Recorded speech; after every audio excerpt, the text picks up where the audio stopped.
Good morning. It's about 70 degrees and drizzling this morning, so the humidity continues.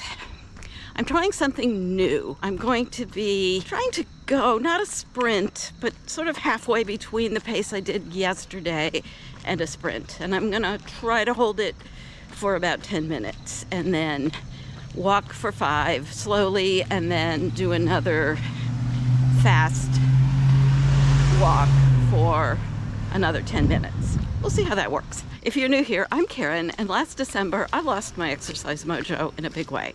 I'm getting it back now, one workout at a time, and I'm inviting you to come along with me. Today's topic, I want to talk about when things go wrong, because inevitably things do. And I want to talk a little bit more about what went wrong with me and how I lost my exercise mojo and how I got it back again. But I'm going to do it by doing the workout, and then we're going to the studio where I can talk a little bit more intelligently. And I'll also really put this camera to the test to see how well it stabilizes my movement. I'm back in the studio now, and what I want to talk about today is losing your exercise mojo. What happens when all your good intentions fly out the window and you're stuck on the couch? The road of life has potholes. That's an unavoidable truth. Sometimes we can see them coming and can avoid them, and other times we can't. The truth is, healthy habits take a lot of work, and that work eventually pays off. So you're cruising along, you're making healthy food choices, you're exercising, getting enough sleep, but then something happens. Sometimes it's a little bump, sometimes it's a huge crash, but something happens and then everything starts to unravel. Sometimes you can see what's happened and then you can fix it, or at least work with it. Other times you have no freaking clue. What happened to me last December? And the truth is, I'm in the no freaking clue department on that one.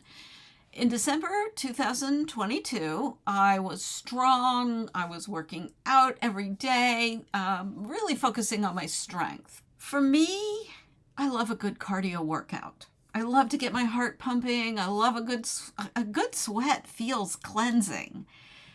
But that's also where I tend to get injured. So my plan was focus on strength. So when the weather warms up in the spring, I'm ready to go.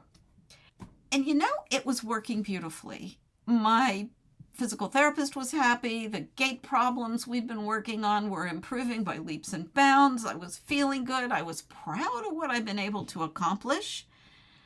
And I still don't know what went wrong. But boom. It seemed to implode pretty quickly. I missed one workout, then 2, then another, and that turned into a week, and then a month, and eventually 8 months. During that time, I lost a lot of strength. I started feeling lethargic, and the more strength I lost, the more lethargic I felt, and then the warmer weather came, and I just didn't feel like getting out.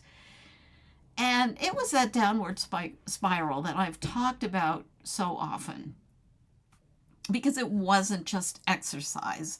These things have a chain reaction, and my morning routine started to erode, my insomnia came back, and so it goes. And I knew that I couldn't go on like this because it was just going to keep eroding. The good news is I didn't go back to any of my old eating habits. I wasn't going out and buying bags of potato chip.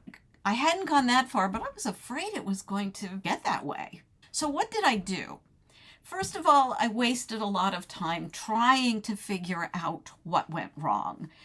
And sometimes I think you just have to cut your losses and move on, which is what I finally did, because I still don't know what happened. So what did I learn from the experience? And what did I do in order to get it back? And the first thing is start small. Think about a boulder rolling down a hill. It starts slowly and it builds up momentum as it goes. It goes faster and faster, and that's exactly what happens when your healthy habits start to unravel. So the most important thing you can do is interrupt that momentum, even with really little things. In fact, social scientists have, and this has actually been shown with research, is that small habits done consistently over time actually yield bigger results. So what you want to do is start small and just interrupt the momentum of that downward spiral. Vacuum the living room, weed the garden, walk around the block. Make a commitment to doing some movement, maybe 10 minutes a day. And if you can't do 10 minutes, do 5. If you can't do 5, do 3. But make a commitment to do something every day. If you can't do that much, put your sneakers on. Go outside and walk around your yard. Or tell yourself that you have to walk to the corner. And if you don't want to go any further, you can turn around and go back home. Or you can continue around the block. But what happens is a lot of the time, again, you're starting to build momentum in the other direction. And once you start to get that momentum going, you go out to the corner and it's like, okay, I can go around the block today. I did that for quite a while. The other thing, number 2, is keep at it. Because you're not going to change this momentum all at once because it's already had a lot of buildup. And the longer it's had to build its energy in one direction, changing it is going to come in fits and spurts.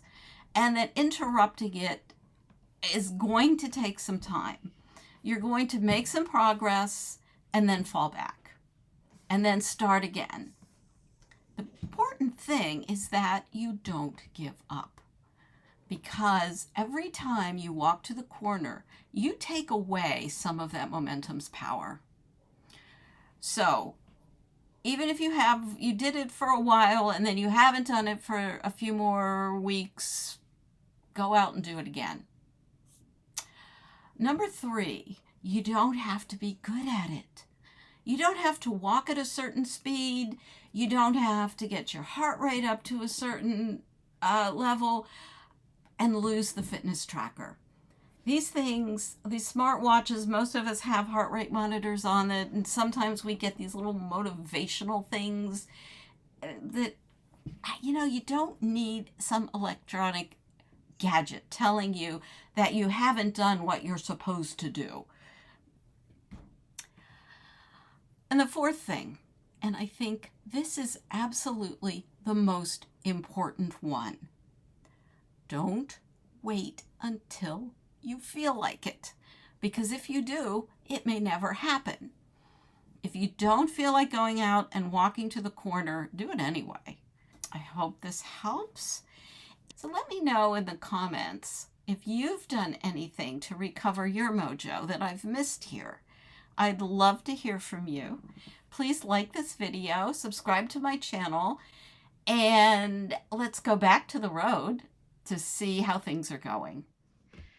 I'm at home now, and it turned out I didn't need to do fast intervals because it started to rain.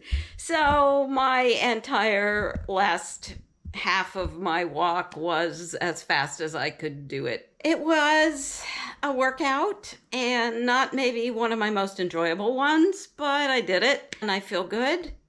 I hope you enjoyed this vlog, and I'll see you tomorrow. Have a nice day.